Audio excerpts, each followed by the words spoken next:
வணக்கம் நேயர்களே. இன்று ஜூலை 10 2026 வெள்ளிக்கிழமை.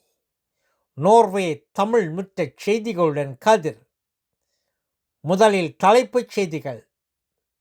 விலை உயர்வின் வேகம் தளர்கிறது. நோர்வே வீரன் பெருநாட்டில் நீங்கா இடம். பாதுகாப்பு வலயம் அதிகரிப்பு. இனி விரிவான செய்திகள். விலை உயர்வின் வேகம் தளர்கிறது.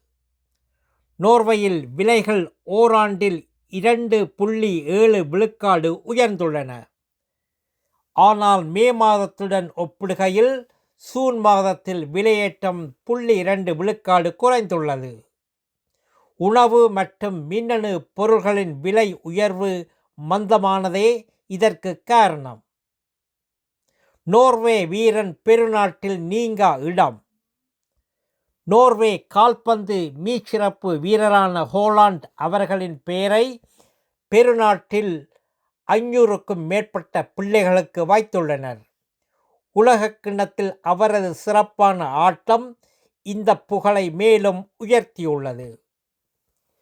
பாதுகாப்பு வலயம் அதிகரிப்பு.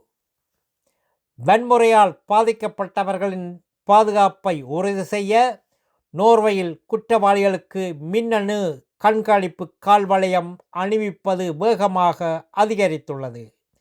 இந்த ஆண்டு ஜூன் இறுதிக்குள் 284 பேருக்கு இந்த காப்பு வளையம் பொருத்தப்பட்டுள்ளது. நல்லது நேயர்களே, மேலும் செய்திகளுக்கு நோர்வே தமிழ் முகநூல் பக்கத்தையும் இணையதளத்தையும் பாருங்கள். உலகெங்கிலும் தமிழ், நம் உணர்வெங்கிலும் தமிழ்.